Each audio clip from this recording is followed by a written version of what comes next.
Hello. It's been so long since I made a video.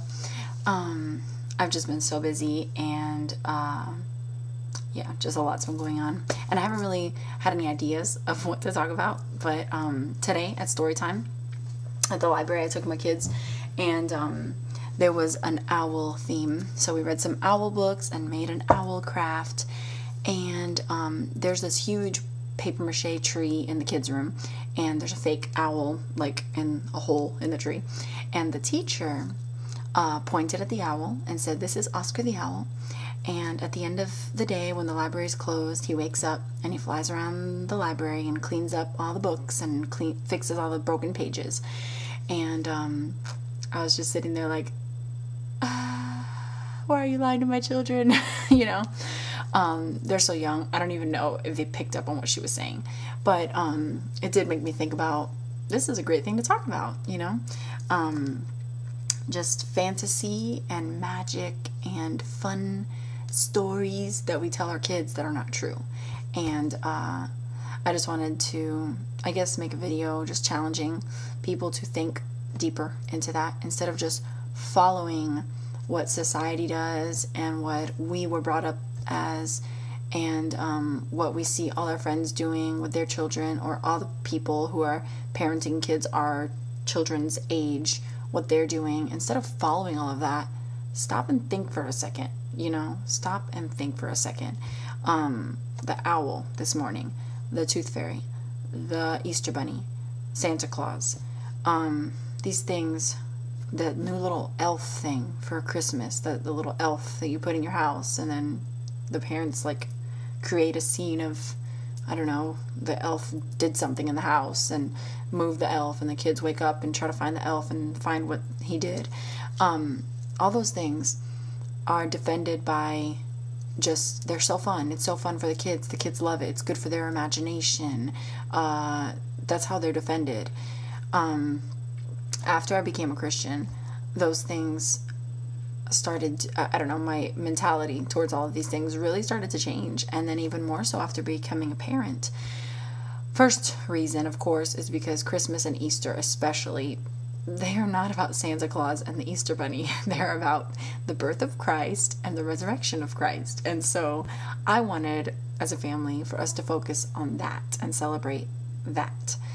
But I know people who celebrate that and focus on that, but then still do the other, And my husband and I just, we talked about it and really just came to the conclusion that we know these things are not true.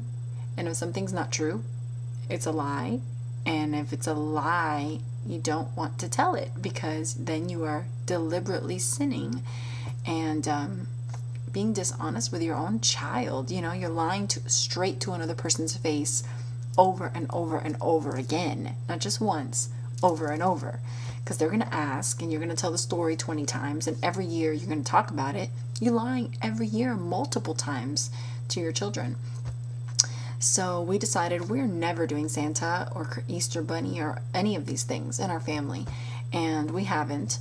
And our kids aren't missing out on anything. I mean, there's other wonderful traditions that you can incorporate that are all focused on Christ, the real meaning of the holiday, for Christmas and for Easter both. And I can make a video on that. That's a whole other topic. But basically, I just wanted to challenge people to think about this. Don't defend it with, but it's so fun, but it's so fun. No matter how fun something is, doesn't make a lie, okay? And lying is sin. It is in Scripture, flat out, thou shalt not lie, in the 10 Commandments. So if it means dropping a fun tradition that you've done your whole life to honor the Lord, I'll do it. It's like, it's okay, so think about it. Think about it and tell me what you think. Tell me your thoughts on this. I think a lot of people might think it's an extreme mentality, but I don't at all. I want to be honest with my children, and I want them to one day know that we chose to be honest with them, and that's why we didn't do this, incorporate this into our family traditions. I grew up with all of that, and yeah, it was fun. But I have a friend who grew up with these stories as well, and she used to say, she used to think, she told me this, that she knew the story sounded absurd, but she thought, if my parents are telling me this, then it must be true. And when she found out that it wasn't true, it was emotionally hard for her to just accept my parents lied to me. They deliberately lied to me. So it's just a lot to think about. And in the end, just your willingness to give things up for the sake of holiness. And I haven't missed it at all. I'm completely against it. And I don't want to judge anybody or say you're wrong if you do this. I think scripture lays it out for us. Lying is wrong. So I'm just repeating scripture. So yeah, that's all I have to say. But I'm curious to see what people's thoughts will be. Thank you. Have a good day.